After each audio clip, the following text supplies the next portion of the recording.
Hello. Today I'd like to talk to you about my research project. My project started with an article that I read by Martin J. Medhurst in an earlier class in Liberty called Mitt Romney, Faith in America and the Dance of Religion and Politics in American Culture. The whole article was about Mitt Romney and his religious beliefs and how it was affecting his candidacy for president in the Republican primary of 2008 and the views people had about the appropriateness of that. And that got me thinking, well, is it a violation of the Constitution to consider a candidate's religious beliefs? So Liberty's course guidelines say historians must be honest and objective in their research, and I decided I would research that. So I started by looking at the actual law. What does the U.S. Constitution say? And also some other constitutions at the time, specifically the Pennsylvania Constitution of 1976.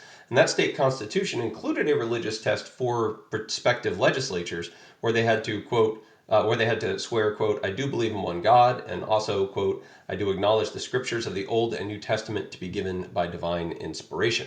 So once I looked at the laws, I decided to look at several elections throughout U.S. history to see how candidates had interpreted people's pushing back on their religious beliefs. The election of 1800 with Jefferson, 1928 with Al Smith, 1960 with John F. Kennedy, 76 and 80 with Carter, and the 2008 Republican primary with Romney.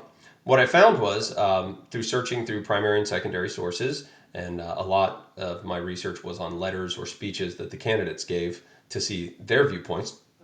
Most of the candidates wanted to keep it separate, and except Carter and Romney were much more open about their religious belief. Jefferson set the tone of the conversation. He wanted his religious beliefs private.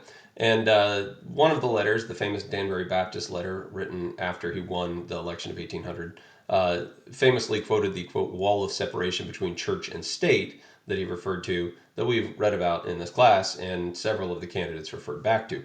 But throughout these elections, you can see a small tweaking in the way the candidates were understanding this. Jefferson basically said, you know, my religious beliefs are private. I don't even want to discuss them with people, and nobody should. Al Smith viewed the situation more as religious bigotry and called it un-American. John F. Kennedy, referencing back to Jefferson, said he called for, quote, an America where separation of church and state is absolute. And Carter and Romney were more open about their religious beliefs, even though they still were calling for their beliefs to, saying their beliefs wouldn't influence how they were going to govern, except that both Carter and Romney, referencing back perhaps to the founding fathers, believed that their faith would make them more honest men and better men of character, and therefore better enable them to govern. Interestingly, their supporters and opponents both came to realize that their religious beliefs would affect how they acted or how they governed on certain social issues like abortion, and that became part of the conversation as well.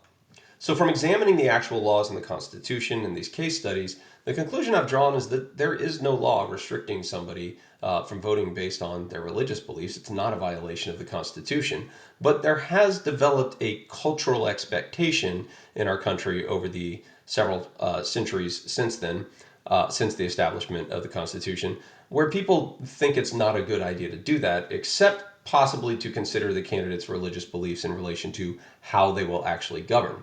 That said, one could argue that people will always vote based on their religious beliefs as long as they have religious beliefs. And if we tried to restrict them from doing it, we would probably be in danger of violating the First Amendment to the Constitution.